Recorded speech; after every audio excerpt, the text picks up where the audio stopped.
کل رات گئے ہفت روزہ زرمومن اور روزنامہ اسلام کے سینئر رکن معروف کالم نگار خالد عمران کی صاحبزادی کی تقریبی نکاح میں ہر طبقہ زندگی سے تعلق رکھنے والے افراد کی شرکت نے محفل کی اہمیت دو چند کر دی اور اس پہ مشہور روحانی شخصیت پیر ذوالفقار احمد نقشبندی کا بیان نور علی نور کا مصداق تھا۔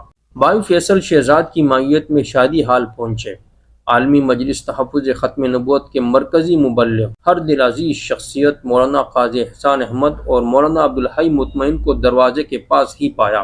خالد عمران صاحب سے الیک سلیک ہوئی تو قاضی صاحب میرا ہاتھ پکڑے خالی ٹیبل کی طرف بڑھے۔ پیچھے دیکھا تو فیصل شہزاد بھائی وفاق المدارس پاکستان کے ترجمان مجلہ وفاق کے ایڈیٹر مولانا محمد احمد حافظ کے ساتھ براجمان ہونے کو پر تول رہے تھے۔ میں نے سانس بحال کر کے حال پر جو نظر دوڑائی تو دارالفتاح ناظم آباد کے امام استاذ محترم مولانا افتخار، روزنامہ اسلام کے ایڈیٹر انجینئر افضل، معمار ٹرسٹ کے چیئرمین مولانا سلیمان، جامعۃ الرشید المنائے ایسوسی ایشن کے رکن مولانا عبداللہ خاور، زرمومن کے نائب ایڈیٹر انور غازی، مفتی عبدالمنعم فائز اور اپنے محترم عنایت الرحمن شمسی کی زیارت سے آنکھیں منور ہوئی۔ پیر ذوالفقار احمد نقشبندی صاحب سٹیج پر براجمان ہوئے۔ موقع محل کی مناسبت سے انہوں نے کامیاب ازدواجی زندگی بارے کافی اصول بتائے۔ ان کا کہنا تھا ایک کامیاب ازدواجی زندگی میں سب سے اہم چیز تحمل ہے۔ میاں بیوی ایک دوسرے کے لیے تحمل اور برداشت کا مادہ پیدا کرے تو ان کی زندگی کو گل گلزار ہونے سے کوئی نہیں روک سکتا۔ پیر صاحب بات سمجھانے کے لیے بیان ذاتی واقعات سے مزین کرتے ہیں۔ انہوں نے بڑا خوبصورت واقعہ سنایا کہ ہمارے ایک جاننے والے مجلس سے جڑ گئے، مختصر عرصہ میں ہی ان کی زندگی سنت رسول سے مرصع ہو گئی۔ چند ماہ بعد میرے پاس پریشان حال آئے، وجہ پوچھی تو کہا گھر والی کے بارے میں کافی پریشان ہوں، کوئی دینی بات کسی طور ماننے کو تیار ہی نہیں، میں آخری اقدام اٹھانے سے قبل آپ کا مشورہ چاہتا ہوں۔ وہ 90% طلاق کے لیے تیار ہو چکے تھے۔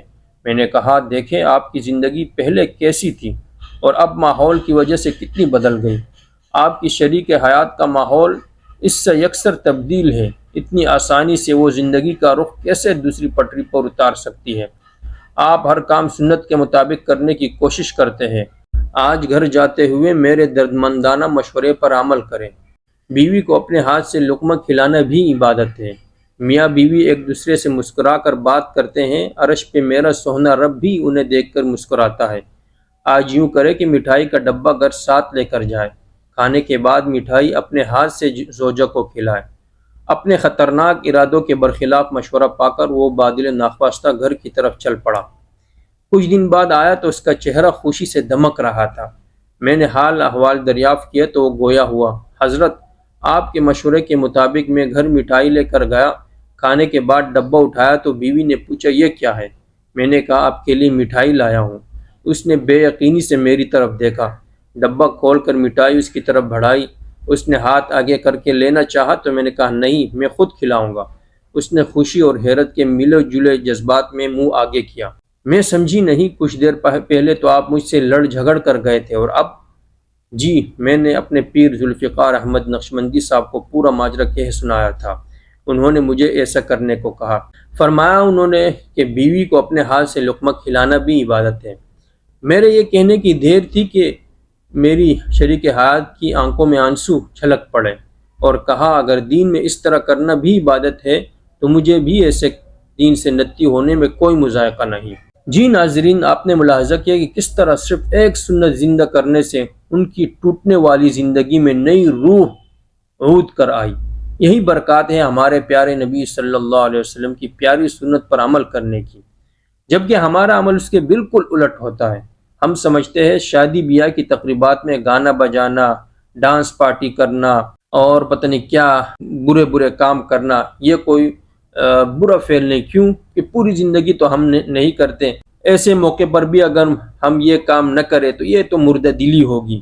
گھر میں میت تو نہیں ہوئی، شادی ہو رہی ہے، ہفتہ 10 دن پہلے ہی ہم بڑے بڑے ڈیگ لا کر گانا بجانا شروع کر دیتے ہیں، پڑوسیوں کی تکلیف کا ذرا بھر خیال نہیں رکھتے۔ آپ خود سوچئے، جس چیز کی بنیاد ہی غلط طریقے پر رکھی گئی اس میں کیا برکات ہوں گی؟ میاں بیوی میں کیوں کر محبت پیدا ہوگی؟